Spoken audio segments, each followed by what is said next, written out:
ಜೈಭೀಮ್ ಭವನದಲ್ಲಿ ಭಾನುವಾರ ಬಹುಜನ ಕ್ರಾಂತಿ ಮೋರ್ಚಾ ನಡೆಸಿದ ಸಭೆಯಲ್ಲಿ 2 ಸಂಕೀರ್ಣಗಳ ಬಗ್ಗೆ ಸಭೆ ನಡೆಯಿತು. ಬಹುಜನ ಸಮಾಜದ ರಾಜಕೀಯ ಪಕ್ಷಗಳನ್ನು ಮುಕ್ತಾಯಗೊಳಿಸಲು ಇವಿಎಂ ಅನ್ನ ಬಳಸುತ್ತಿದ್ದಾರೆ ಅಂತ ಗಂಭೀರ ಚರ್ಚೆ ಆಯಿತು.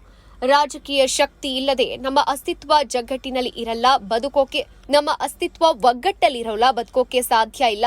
ಡಾಕ್ಟರ್ ಬಿಆರ್ ಅಂಬೇಡ್ಕರ್ ಅವರು ಅಕ್ಟೋಬರ್ 1951 ಜಲಾಧಾರ್ ಪಂಜಾಬ್ ಹೇಳೋ ವಿಷಯಗಳ ಬಗ್ಗೆ ಸಂಕಿರಣ ನಡೆಯಿತು. ಈ ಕಾರ್ಯಕ್ರಮದಲ್ಲಿ ಕರ್ನಾಟಕ ಇನ್ಚಾರ್ಜ್ ಆದ ಗೋಪಿ ಬಳ್ಳಾರಿ ಅವರು ಸತ್ಯವಾದ ಸ್ವಾತಂತ್ರ್ಯ, ಸತ್ಯವಾದ ಪ್ರಜಾಪ್ರಭುತ್ವ, ಸಂವಿಧಾನದ ಅನುಷ್ಠಾನ, ಸತ್ಯವಾದ ಆತ್ಮಾವಲೋಕನೆ ನಡಿಬೇಕು ಅಂತ ಮಾತನಾಡಿದ್ರು.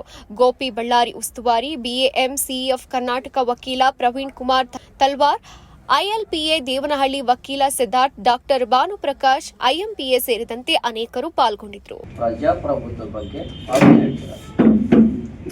ಖಂಡಿತವಾಗಿ ನೋಡಿ, ಪ್ರಜಾಪ್ರಭುತ್ವ ಅಂತ ಹೇಳಿದ್ರೆ ಯಾವ ರೀತಿ ನಾವು ಪ್ರಜಾಪ್ರಭುತ್ವ ಅಂದರೆ ನಾವು ಕಟ್ಟಿಕೊಂಡಷ್ಟು ಮಾತ್ರ ಪ್ರಜಾಪ್ರಭುತ್ವ.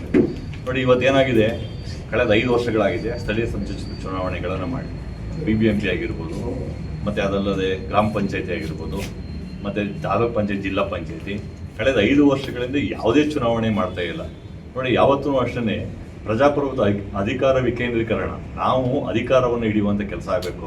ಹಳ್ಳಿ ಮಟ್ಟದಲ್ಲಿ ಅಧಿಕಾರ ಬಂದರೆ ಮಾತ್ರ ಪ್ರಜಾಪ್ರಭುತ್ವ ಗಟ್ಟಿಗೊಳ್ಳುತ್ತೆ ವಿನಃ ಇವತ್ತೇನಾಗ್ತಾ ಇದೆ, ಅಧಿಕಾರ ಇರೋ ಜೊತೆಯಲ್ಲಿ ಅಧಿಕಾರ ಹೋಗ್ತಾ ಇದೆ.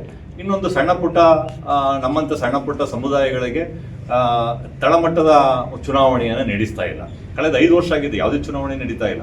ಈಗ ಆಗ್ತಿರೋದು ಯಾವುದು MP, MLA, ಇವೆರಡು ಬಿಟ್ಟರೆ ಯಾವುದೇ ರೀತಿ ಚುನಾವಣೆ ಆಗದೇ ಇರುವಂಥ ಕೆಲಸವನ್ನು ಇವತ್ತಿನ ರಾಜಕಾರಣಿಗಳು ಮಾಡ್ತಾ ಇದ್ದಾರೆ. ಆ ಉದ್ದೇಶ ಸಲುವಾಗಿ ಇವತ್ತಿನ ರಾಜಕಾರಣಿಗಳಿಗೆ ನಾವು ಹೇಳ್ತಾ ಇಷ್ಟೇ, ಇವತ್ತು ನಾವೆಲ್ಲರೂ ಸೇರಿ ಇವತ್ತೊಂದು ಸಭೆಯನ್ನು ಮಾಡಿದ್ದೀವಿ. ಖಂಡಿತವಾಗಿ ಮುಂದೊಂದು ದಿವಸ ಬದಲಾವಣೆಯ ಒಂದು ದೃಷ್ಟಿಯನ್ನು ನಾವು ಇಟ್ಕೊಂಡು ಇವತ್ತು ಸಭೆ ಮಾಡಿದ್ದೀವಿ. ಖಂಡಿತ ಆ ಬದಲಾವಣೆ ದೃಷ್ಟಿಯಾಗಿದೆ. ಪ್ರಜಾಪ್ರಭುತ್ವ ಗಟ್ಟಿಗೊಳ್ಳುತ್ತೆ, ಪ್ರಜಾಪ್ರಭುತ್ವ ಗಟ್ಟಿಗೊಳ್ಳೋಷ್ಟು ನಾವು ಗಟ್ಟಿಗೊಳ್ತೀವಿ ಅನ್ನೋದು ನಾನು ಹೇಳ್ತೇನೆ.